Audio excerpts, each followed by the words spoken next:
Welcome back, everyone. Food deserts continue to be an issue here in Oklahoma. Now, Hunger Free Oklahoma is getting the resources to fight back. They just received millions of dollars to increase access to fruits and veggies in needy communities here in our state. And joining me now to discuss, Chris Bernard, Executive Director of Hunger Free Oklahoma. Chris, thank you for joining us here.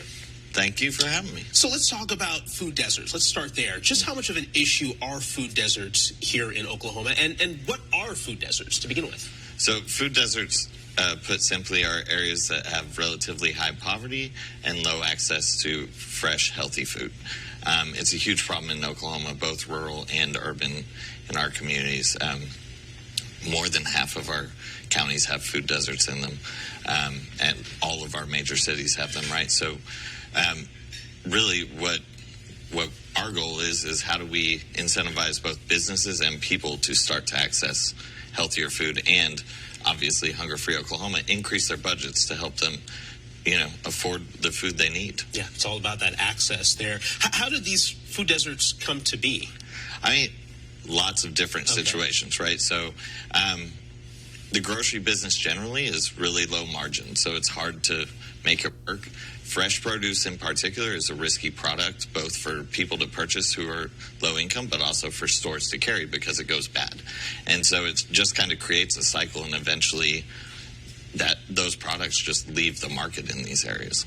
You mentioned improving access. That's one of the things you guys do at Hunger Free Oklahoma. Talk more about the specific things you guys do at Hunger Free Oklahoma. So we focus on the federal nutrition programs, which is more than 90% of the food safety net in our state.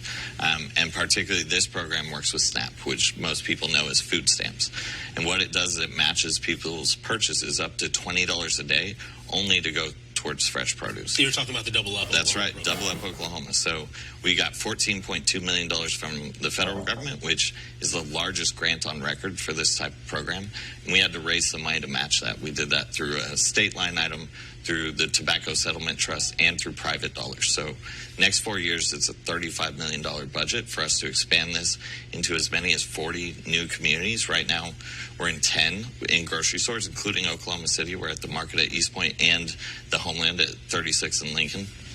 And in the stores we're operating in, we're seeing huge success. So SNAP purchases of produce are increasing by more than 300%.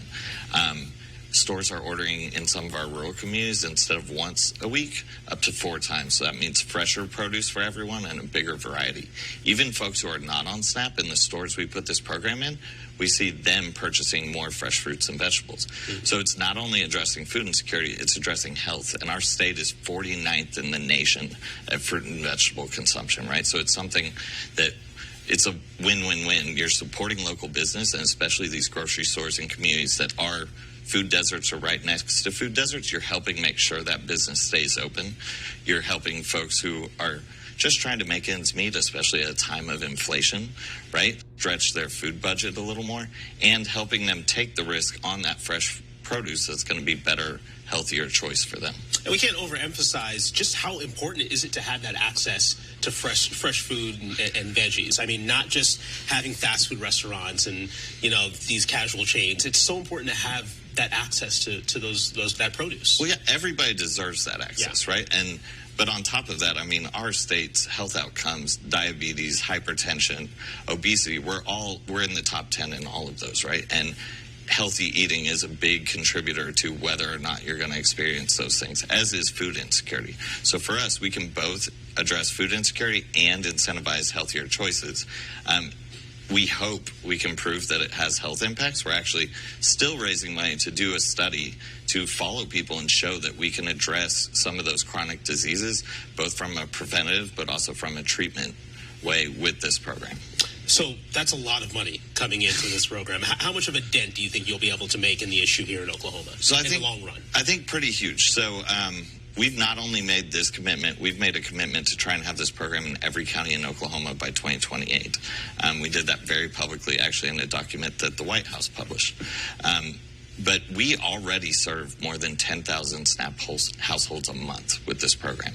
With this expansion, we think we can go as high as 60,000 households. So your average SNAP household has 2.5 people. So do that math, right?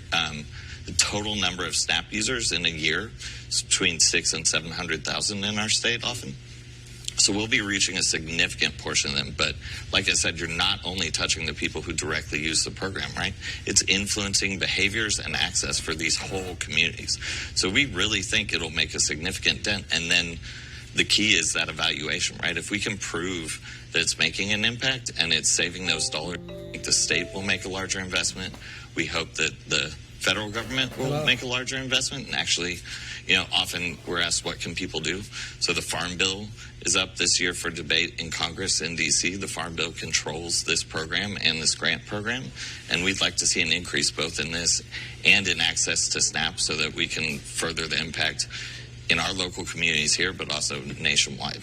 All right. A lot of money, a lot of good work being done by Hunger Free Oklahoma. We appreciate your time, Chris. Keep us updated on how all this moves along and the impact you guys are making here. Absolutely. All right. Thank you so much. 9:16. Sabrina, let's get over to you.